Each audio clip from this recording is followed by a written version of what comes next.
देखें ये भी हमें पता आपकी मीडिया से ही चल रहा है कि ये हमारा तो यही है ना, पहले दिन से हमें यही शक है, शुबात भी हैं, क्योंकि ये पूरी गैंग है, ये एक केस नहीं है। इस केस के पीछे और भी हमारे पास एक निमरा का केस है, उसमें भी यही सेम इंसिडेंट है, आपको मीडिया में वो भी पता होगा। अभी इस तरह के लोग हैं जो इस तरह के बच्चों को बुला फुसला करके एकदम उनकी ज़हनियत नहीं होती है।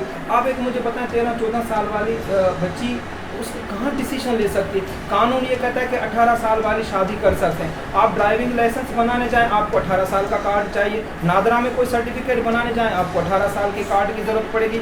आपको कोई भी काम है, गार्डियन सर्टिफिकेट बनाना है आपको वली मुकर्रर करना पड़ेगा, 18 साल से कम है। आपको कोई मर्डर केस में कंप्रोमाइज़ करना है आपको गार्डियन मुकर्रर करना पड़ेगा। भाई जब आपकी बच्ची छोटी है आप कैसे कह सकते हैं, कैसे आप निकाह कर सकते हैं? किस कानून के साथ आप निकाह कर सकते हैं? कौन सा ऐसा कानून है, आप मुझे बताएं कौन सा ऐसा कानून है जिस कानून के तहत ये शादी हो सकती है? कोई ऐसा कानून नहीं है, ये कानूनी जुर्म है। आप ऐसी छोटी बच्चों के साथ शादियां करना ये कानून की वायलेशन है। अच्छा एक बात बताइएगा कि अभी जो है वो आपने सिंध हाई कोर्ट में पिटीशन दायर की है, तो फिर क्या पंजाब हाई कोर्ट में भी आप लोग इस केस को परसू करेंगे? और क्योंकि इनके खिलाफ मुकदमा हुआ हुआ है जो बुआ के वालिद हैं, तो वहाँ पर अगर ये जाते हैं लाहौर तो क्या मतलब गिरफ्तारी वगैरह हो सकती है या इनके खिलाफ कोई लीगल एक्शन हो सकता है? हाँ देखिए क्या कर रहे हैं? देखिए बेटा मैडम आपने दो चीज़ें बात की। देखिए हम लाजमन है, हमें कोर्ट बुलाएगी, पाकिस्तान की गवर्नमेंट है, हम सिंध गवर्नमेंट हमारा साथ दे रही है, हमें पूरी उम्मीद है कि पंजाब गवर्नमेंट भी हमें साथ देगी और हमें प्रोटेक्शन प्रोवाइड करेगी। और रही बात ये कि हमें कोर्ट ने वहाँ पर बुलाया और नोटिस हमारे पास मौसूल हुआ, तो इंशाल्लाह हम वहाँ पर भी जाएंगे और अपना केस डिफेंड करेंगे, हम उस केस को भी लड़ेंगे। ऐसी कोई बात नहीं है, जहाँ केस इंसिडेंट हुआ है, इंसिडेंट यहाँ का है, तो ये उनको आना यहाँ पर पड़ेगा और उनको कोई भी मतलब कानूनी चारा जो इस्तेमाल करना है वो ज़मानत कराएं, गिरफ्तारियाँ करवाएं, कुछ भी है तो यहाँ पर उनको पेश होना पड़ेगा। तो पेरेंट्स ने यहीं पर ही मसला हल हो जाएगा, लाहौर जाना नहीं पड़ेगा। बिल्कुल बिल्कुल। पेरेंट्स से अब तक रब्ता हुआ है? अभी बच्ची को आपने समझाने की कोशिश की है कि सर मेरे साथ जब से ये इंसिडेंट हुआ है, जिस दिन से वो लापता है, मेरा उसका कोई लिंक नहीं है, ना उसने फ़ोन पे उसने रब्ता किया है, ना मुझे किसी ने उस पार्टी की तरफ से किसी ने रब्ता करवाने की कोशिश की है। अच्छा एक बार फिर से दोहरा देंगे कि आप लोग अभी क्या जो है वो कानूनी लाहेमल इख्तियार करने वाले हैं? हाँ देखें हम बिल्कुल, हम तो एक स्टार्टिंग से लेके एंड तक हमारा मंशूर यही है, हम चाहते भी यही है कि ये एक मिसाल कायम हो, क्योंकि ये दुआ ज़हरा सिर्फ अकेली नहीं, हम उसकी पूरी पाकिस्तान की आवाम उसके साथ खड़ी हुई है और हम सारे पेरेंट्स उसके साथ हैं, माँ बहन बच्चे सब पूरे उनके साथ हैं, क्योंकि ये आज इस दुआ के साथ वाक़या हुआ है, आने वाले वक्त में किसी और के साथ भी दुआ बन सकती है। तो हमें मोहतात रहना चाहिए, हमें ऐसे लोगों के खिलाफ कानूनी कार्रवाई करनी चाहिए जो इस तरह के कानून की वायलेशंस करते हैं। और हम ये चाहते हैं कि हमारी बच्ची सेफली रिकवर हो और उसको मौका दिया जाए, वो पेरेंट्स के साथ मिले, एक माँ बाप है, उसकी बूढ़ी माँ है बेचारी, उसके साथ मिलना चाहिए। कौन से कानून की बात करते हैं यार, कौन सा कानून ऐसा जो माँ बाप को मिलने से रोक सकता है? मुझे मेरी बच्ची का भी खतरा है कि पता नहीं न जाने उन्होंने अभी तक क्या किया होगा, क्योंकि ना ही उसको बयान आ रहा है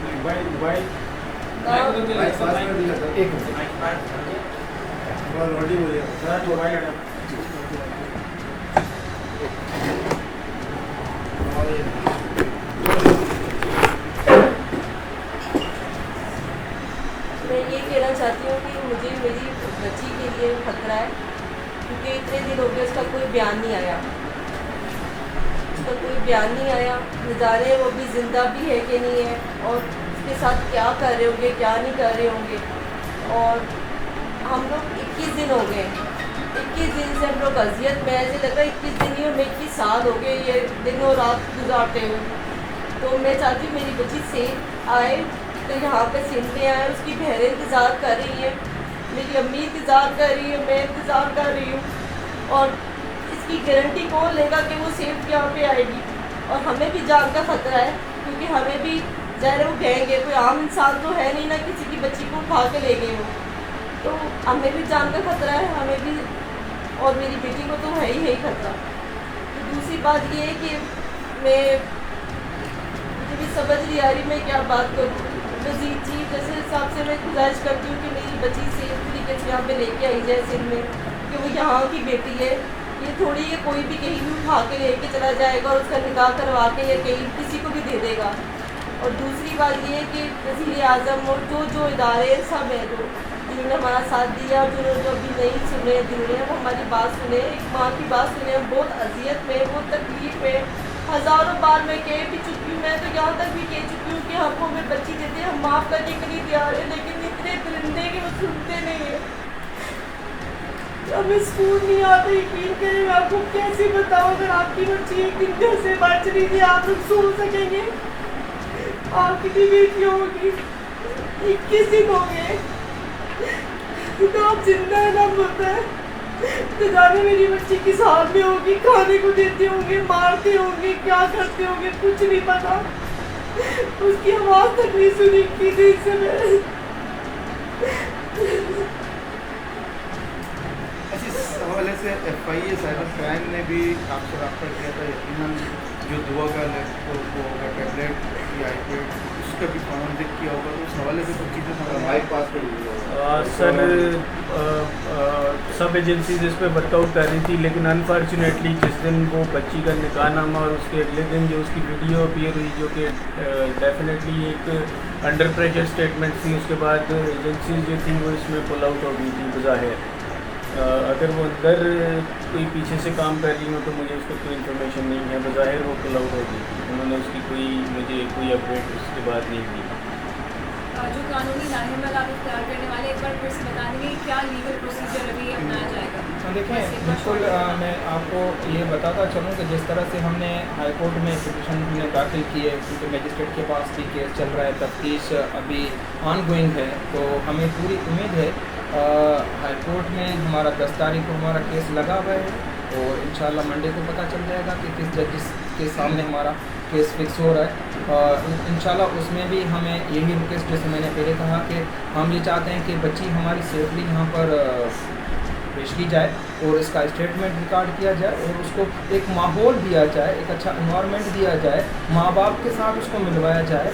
और हमें तो ये भी पता नहीं है कि वो बच्ची कहाँ से बैठ करके वीडियो बनाई जा रही है, क्योंकि वो बच्ची उसके पीछे सिर्फ उसका शोहर नज़र आ रहा, जो कहा जा रहा है कि ये शोहर है, हमें तो ये भी पता नहीं है कि वो उसका शोहर है, उसके पीछे कोई गेंद बैठी हुई है, किस जगह पे ये स्टेटमेंट दी जा रही है, किस तरह से डॉक्यूमेंटेशन इन्होंने बना करके एक मजिस्ट्रेट के पास वहाँ पर पेश हुए, जिसमें कहा गया कि 18 साल की उम्र की है। जब तक उसके बाप की शादी को 18 साल नहीं हुए तो बच्ची कैसे पैदा हो सकती है पहले?